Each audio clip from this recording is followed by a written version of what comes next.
ورحمة الله وبركاته. الحمد لله رب العالمين والصلاة والسلام على رسول الله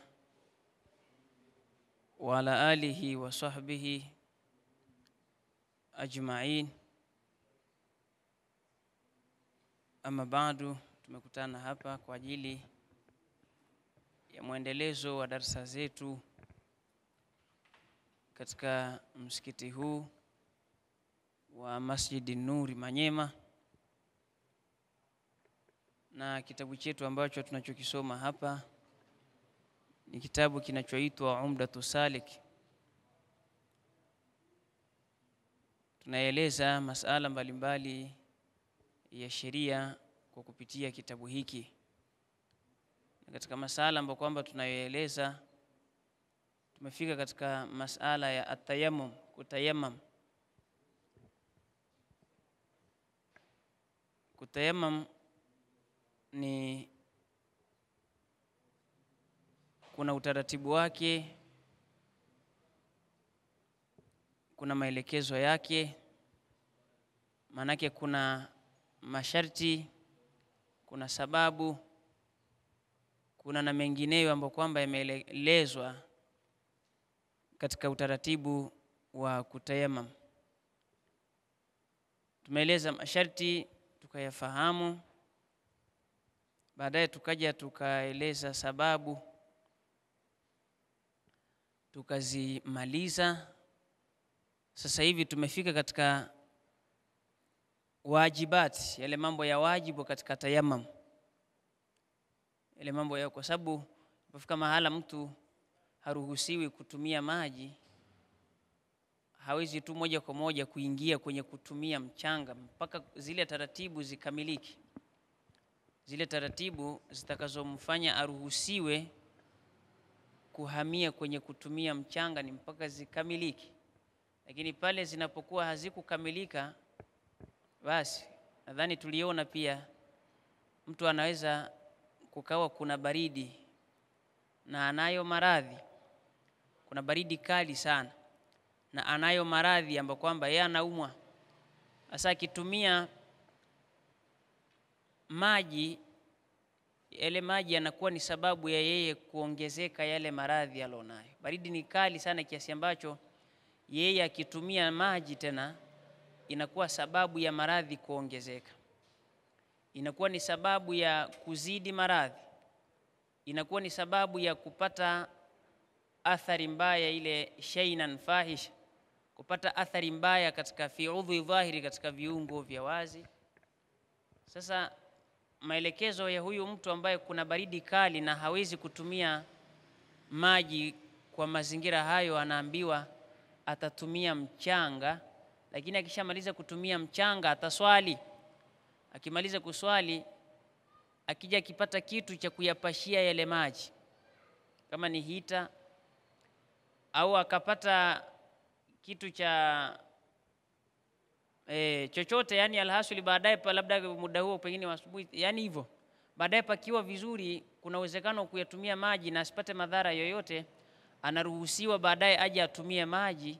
Lakini atakuja kuilipa ile swala aloiswali ule muda ambao alitawadha kwa ajili ya baridi, kwa kuhofia maradhi.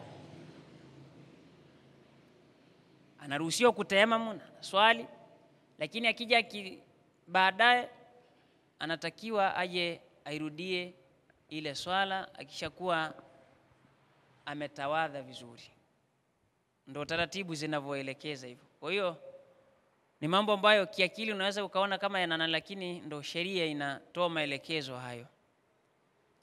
Sasa tulikomea kwenye pahala ambapo anasema wa man fakada ma'an wa turaba, mtu ambaye amekosa maji pamoja na mchanga, wajaba ayusalli al-fardha wahda, atapaswa kuswali faradhi peke yake. Wayuidu, na atarudia swala, idha wajada al-maa, atakapopata maji, au turaba, au atakapokuja kupata mchanga, haithu yuskitu tayammumul i'ada. Upande wa mchanga akiupata ni kuirudia ile swala kwa kutumia mchanga, ni pale ambapo yuskitu tayammumul i'ada, tayammum inapomosha kurudia swala. Fala yu'idu, hawezi akarudia idha wajada turaban fil hadhari, atakapopata mchanga katika mjini, kwa sababu ni nadra kukosekana kwa maji. Maana yake mtu akakosa maji, akakosa pamoja na mchanga, havipo, akakosa, maelekezo yanasema, yani mtu amekosa mchanga, hakuna hata maji, afanyaje? Huyu ataswali fardhi ile, kama ni adhuhuri ndio imemkuta kwenye mazingira hayo alipo, ataswali hiyo adhuhuri. Akimaliza kuswali swala hiyo ya adhuhuri, akija akipata mchanga, akija akipata maji, manake atatawadha, atakuja kuirudia hii swala aloiswali bila ya udhu. Sawa? Alafu kama ni mchanga, akipata mchanga atakuja kurudia kuswali hii swala kwenye utaratibu wa mchanga. Ni pale ambapo ili aruhusiwe kutumia mchanga wa kuiswalia hii swala ambapo kwamba ameiswali bila ya udhu, pale ambapo yuskitu tayammumul i'ada, tayammum inapomosha kule kurudia. Tukasema ni eneo ambalo eneo hilo ni nadra kupatikana kwa maji. Kwa hiyo mfano porini kikawaida huwa maji yanakosekana, na mtu akiwa maeneo hayo ndo zile taratibu za kutafuta maji zile, sawa. Kwa hiyo akitumia mchanga katika eneo hilo, basi atatumia mchanga kwa ajili ya kuirudia hii swala. Lakini kama ni sehemu ambapo kwamba akapata mchanga katika sehemu ambapo kwamba hiyo sehemu hata akitumia mchanga bado anaambiwa arudie swala atakayoiswali kwa kutumia mchanga, akipata mchanga hawezi kutumia mchanga kwa ajili ya kuirudia hii swala, ya kulipa kadha ya hii swala ambapo kwamba ameswali kwa mazingira hayo. Haya ndo maelekezo. Akasema wajibatuhu, sasa mambo ya wajibu ya tayammum.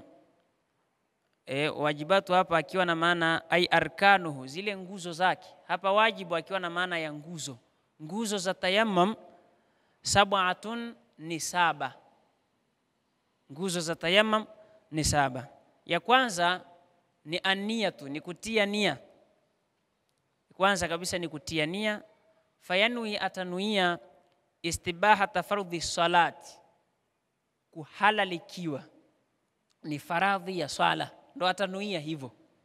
Anuie istibahata fardhi sala, kwamba nawaitu istibahata fardhi sala, ndo atanuia hivyo.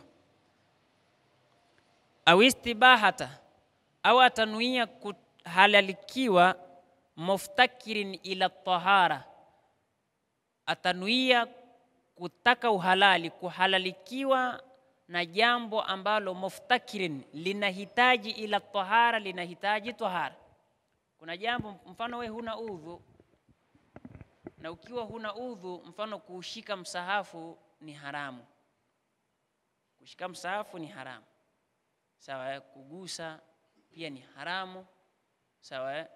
Sasa eneo ulipo, labda unataka labda ushike msahafu, sasa sina udhu, ruhusa nitaipataje kushika msahafu?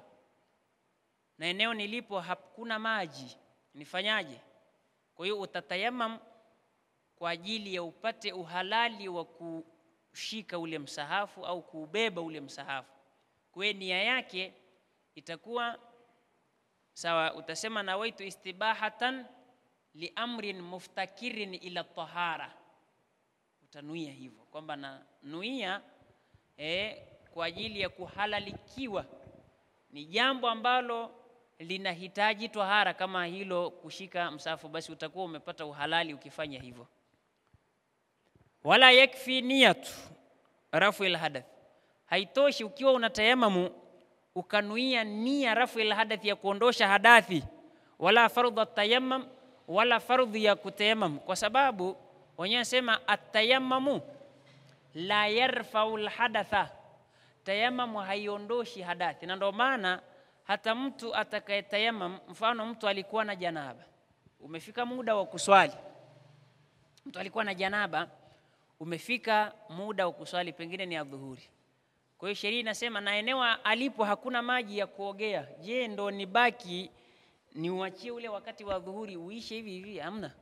Sheria inasema hivi, unatakiwa utayamamu kwa ajili ya kuiswali ile dhuhuri, na ukitayamam, kwa sababu atayamamu wenyewe wanasema ni inakuwa anil ahadathi kulliha.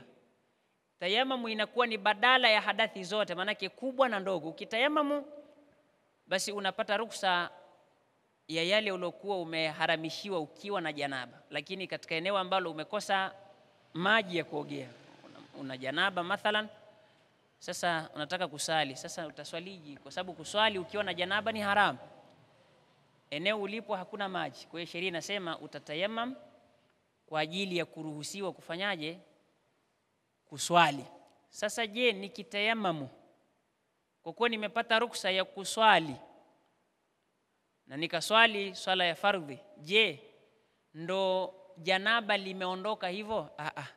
Halijaondoka. Hapo umepata ruksa tu. Si ukija ukipata maji lazima uoge kwa ajili ya kuliondosha. Atayamam la yarfa'u alhadatha, tayamam haiondoshi hadathi.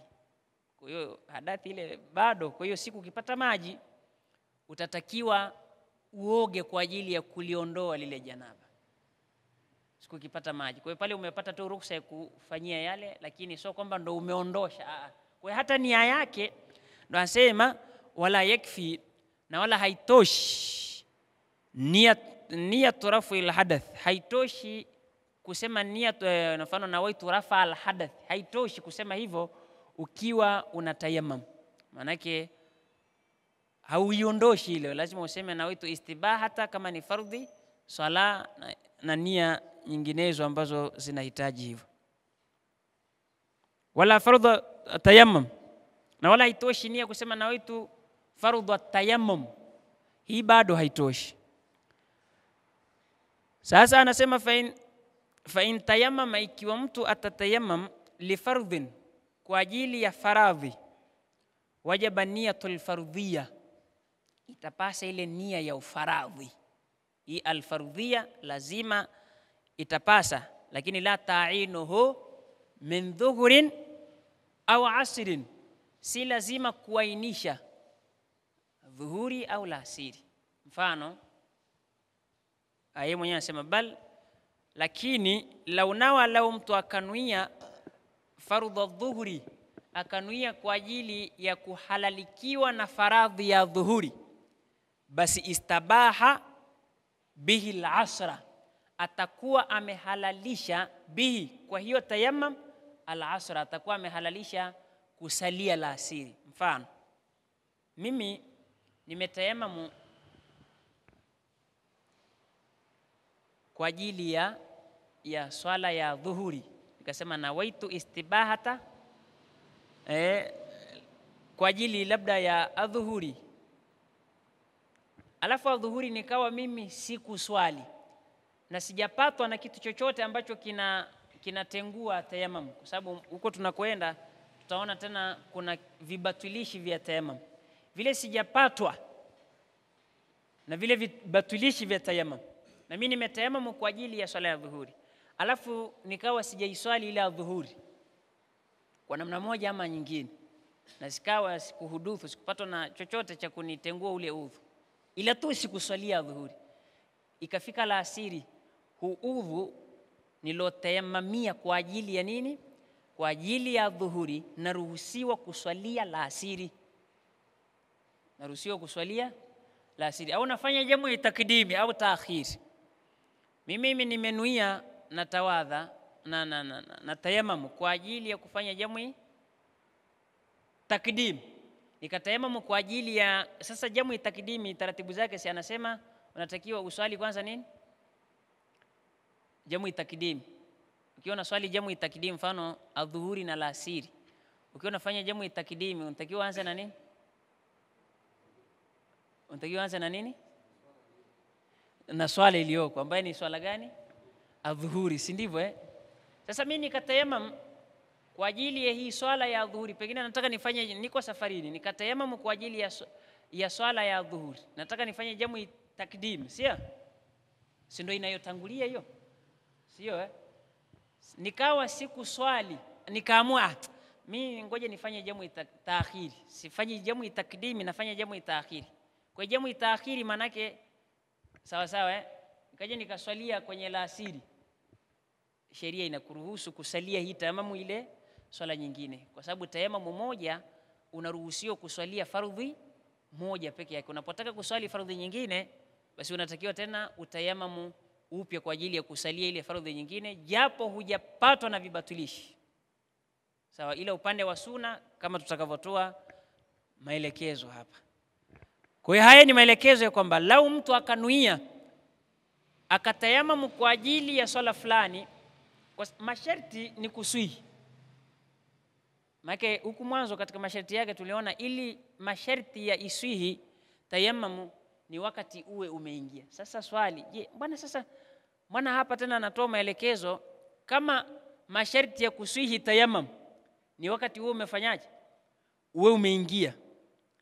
Sasa mbona wakati wa alasiri haukuingia na mimi nimetayamamu kwa ajili ya dhuhuri na sijaswalia dhuhuri, kwa nini nije nipate ruhusa ya kuja kuswalia alasiri? Mbona alasiri bado haijaingia? Hii tayamamu niliyotayamamu vipi? Masharti yale yalikuwa ni ya kuswihi. Ikisha swihi kwenye upande wa kuitumia, hapo hauchaguliwi. Masharti ni ya kuswihi. Kwa nini nilipotayamamu kwa ajili ya dhuhuri siliswihi? Kwa sababu wakati wa dhuhuri si ulikuwa ushafanyaje? Si ulikuwa umeshafika, ila tu sikuitumia ile tayamamu kwenye dhuhuri. Kwa hiyo kwa kuwa sikubatwa na kitu cha kuibatilisha ile tayamamu, nakuja naweza naruhusiwa kuswalia nini? La asiri, maana yake swala nyingine naruhusiwa. Ila tu kama na tayamamu kwa ajili ya hiyo la asiri, ni mpaka wakati wake ufanyaje? Uingie. Uwezi kwa tayamamu, mfano mimi na tayamamu sasa hivi wakati wa dhuhuri na tayamamu kwa ajili ya swala ya alasiri, hii tayamamu haiwezi kuswihi. Lakini na tayamamu sasa hivi kwa ajili ya swala ya dhuhuri, nikawa sikuswalia swala ya dhuhuri, na kuja kuruhusiwa hii tayamamu kuja kusalia swala ya nini?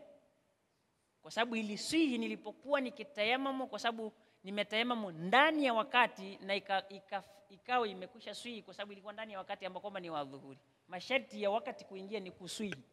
Ikisha swihi kwenye kuitumia pale wewe sasa yani ni wewe mwenyewe sasa, unaweza kuswalia hii au kasalia ni wewe sasa. Ila tu usali fardhi hii moja peke yake. Haya.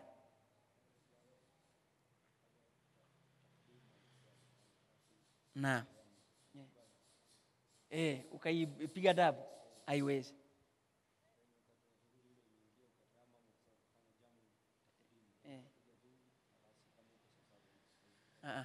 Wake utapiga hiyo afu tena kuna nia afu namalizia. Sasa wala mtu akanuia fardhan, akanuia kutaka kuhalalikiwa na faradhi wa naflan na subiha, atahalalikiwa vyote viwili. Kwa mimi nanuia kwa ajili ya kupata uhalali wa kuswali faradhi na sunna, basi anapata uhalali wa vyote viwili. Au naflan, au akanuia kwa ajili ya kupata uhalali wa sunna tu, au janazatan, au kuswalia swala ya nini? Ya janeza, au salata, au swala tu. Sawa akasema tu nawaitu istibahata sala, hajasema nawaitu istibahata fardhi sala. Akasema nawaitu istibahata sala basi.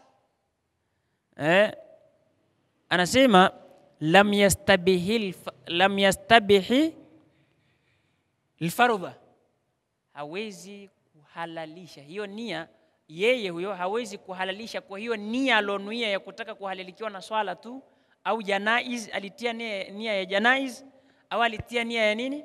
Ya sunna. Hawezi kuhalalikiwa kuswalia faradhi, hawezi kuhalalikiwa. Au fardhan, au mtu akawa ametia nia ya kutaka kuhalalikiwa na fardhi, akasema nawaitu istibahata fardhi sala, basi falahu, anaruhusiwa na sheria annaflu, kuswali sunna munfarida peke yake, wakadha na halikadhalika annaflu kablahu, kusalia sunna, yani hiyo tayamam akasali sunna kabla iliyokuwa kabla ya hiyo swala, wa ba'dahu, na iliyo baada ya nini, manake kablia na baadia anaruhusiwa kuswalia. Wajibu karnuha, na ni wajibu kuikutanisha nia hiyo binakli, na kuhamisha mchanga. Wastidama, kuhamisha manake ni kule kutoa. Sasa pale unakutoa kwa ajili ya kupeleka sehemu husika, kama ni usoni, kwa sababu mahala pa kutayamamia ni usoni na mikononi. Kwa hiyo ni wajibu, anasema wajibu karnuha, ni wajibu kuikutanisha nia hiyo binakli, na ule muda wa kunini, kuhamisha mchanga. Yani unapotoa sasa, ima unauleta usoni sasa, kwa sababu na sehemu ya kuanzia si usoni. Unapochukua ule mchanga pale ndo uanze sawa kutia nia, sawa. Anasema wastidamatu, hana ataidumisha nia hiyo, ataiendeleza hiyo nia ila masi shay'in, paka anapokuja kupaka chochote sehemu minalwaji, sehemu ya uso. Kwa hiyo ataidumisha ile nia, asikate, aendelee nayo mpaka atakapokuja kupaka. Yani hivi unaenda nayo ile na waitu istibahata huko moyoni, wakati unapita iende moja kwa moja mpaka unapokuja kupakani kupaka sehemu ya uso. Kwa hiyo sehemu ya mwanzo inayoanza kupakaliwa mchanga, basi hapo ndo anani. Athani wa thalith, nguzo ya pili na ya tatu, kasudu turabi, ni kukusudia mchanga, wanakuluhu, na kuhamisha. Inatakiwa kukusudia na kuhamisha. Hata Mwenyezi Mungu si ndo alisema kwenye ni sura gani ile nini, swaidan sawa sawa, hiyo alikusudia sawa sawa. Kwa hiyo inatakiwa ni kasudu turabi wa nakluhu, sawa. Kasudu turabi, Mwenyezi Mungu anasema Al-Qur'ani biujubi al-kasdi, anasema fatayamamu sa'idan, ndio hivyo Kwa hiyo mwenyewe kaileta hapa kwenye sherehe. Sasa kutokukusudia ni vipi? Falau kana ala wajihi turabu, lau kawepo usoni mwake mchanga, pana mchanga ambao haukutoa kule ukauleta wewe, yani upo mchanga kwenye uso wako. Famasaha bihi, alafu akafuta akapakaa kwa huo mchanga ulioko kwenye uso wake. Au alkatuhu rihu ale, au upepo ukautupia huo mchanga kwenye huo uso au kwenye mikono. So yeye ndo panaweza pakawa watu pana mchanga hapa, au upepo ukauchukua ule mchanga ukaleta moja kwa moja usoni au mikononi, alafu yeye famasaha bihi, akapakaza ule mchanga, akaupakaa tu, sawa uko hapa, alafu akawa upaka. Anasema lam yakfi, hilo halitoshi. Kinachotakiwa ni alkasudu, au kusudia, lakini na nakli iwepo, au hamishi yeye utoe. So tu uko moja kwa moja hapa, umeletwa, kilicholeta hakifahamiki, afu wewe pale pale unasema nimerahisishiwa, sawa sawa umeletwa mikononi ukasema ndo nimerahisishiwa, hii bado haitoshi. Kwa hiyo inatakiwa ni ile kasudu na nakli lazima iwepo. Walau amara ghairahu, lau akamwamrisha mtu mwingine, hata yamamahu, akamwamrisha mtu mwingine hii hata zimegawanyikia sehemu nyingi sana kwenye upande wa lugha. Kuna hata inakuwa kwa maana ya herufi ya jeri, kuna hata inakuwa kwa maana ya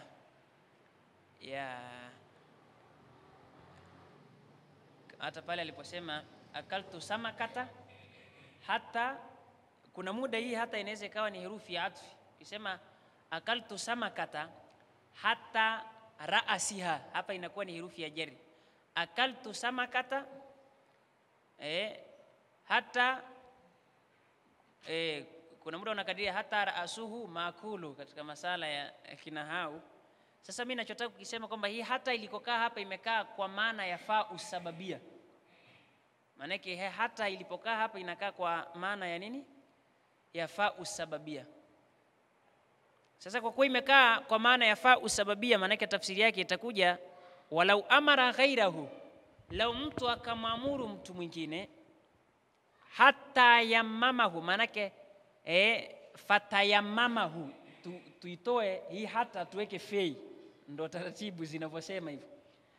Kwa sababu hiyo amtayamamishe, sawa akamwamrisha mtu mwingine fatayamamahu, kwa sababu hiyo amfanyaje? Yani ukamwamrisha mtu akutayamamishe wewe, sawa jaza inafaa. Yaka bwana nitayamamisha, bwana akikutayamamisha safi kabisa. Tena wanasema wa in kana qadiran ala al-adhhar, lakini hata kama anaweza yeye sio kwamba ni ameshindwa ndo anafanya hivyo. Hata kama unaweza, una uzima tu mzuri, kwambia bwana wewe naomba unitayamamisha bwana, jamaa akakutayamamisha, hilo linafaa wala halina tatizo, hata kama ana nini, hata kama ana uwezo wa kutayamamu yeye mwenyewe.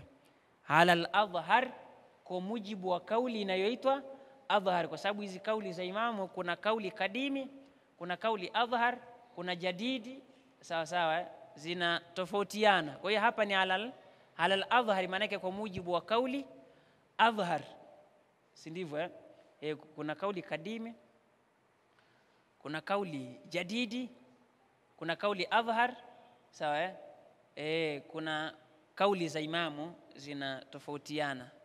Kwa mambo kwenye Minhaji Twalibina nadhani pale mwanzoni kabisa ndo ameeleza sana haya mambo ya kauli adhhar ndo nini, kauli kadimi ndio kitu gani, kauli jadidi ndio kitu gani. Minhaji Twalibina, baada ya ukimaliza Umda, maana kitabu cha fiqh kinachofuatia ni Minhaji Twalibina. Kwa hiyo pale mle ameeleza sana. Kwa hiyo ala al-adhhar, kwa mujibu wa kauli adhhar, kwamba inafaa mtu kumwamuru mtu mwingine aweze kukutayamamisha. Arabi wal khamis, sharti la nguzo ya 4 na ya 5, masuhu wajhihi, ni kupaka mchanga uso wake, wa yadaihi, na mikono yake, maamirfakaihi, pamoja na fundo zao au kongo zao mbili. Asadisu, nguzo ya 6, atatibu, ni kufuata utaratibu. Asabiu, nguzo ya 7, kaunuhu, ni kuwa tayamamu hiyo iwe bidharbataini, ipatikane kwa mapigo haya mawili. Dharbatan lilwajhi, pigo moja kwa ajili ya usoni, wa dharbatan lilyadaini, na pigo jingine kwa ajili ya mikononi. Lakini kila nyingine inasema in amkana bidharba, ikiwa mapigo yote hayo mawili, yani ikiwa itawezekana, itapatikana tayamamu bidharba, kwa pigo moja, kafa, inatosha. Kahirkati na wanahawia, kama vile kitambaa na mfano wa kitambaa. Mfano mtu akapiga mchanga kwa kitambaa, sawa sawa, akapiga tu mara moja pap, alafu upande mmoja akafutia uso, alafu upande mwingine akafutia mikono, inafaa kabisa. Lakini si amepiga mara moja kwa kitambaa, sema hii inafaa, haina tatizo. Inshallah Mwenyezi Mungu ajalie khairi.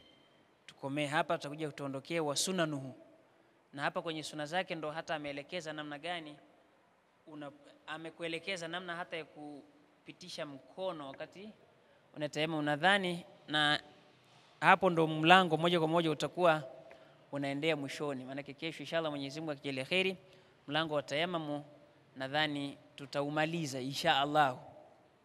Afu tutaingia masala mengine. Mwenyezi Mungu ajalie khairi.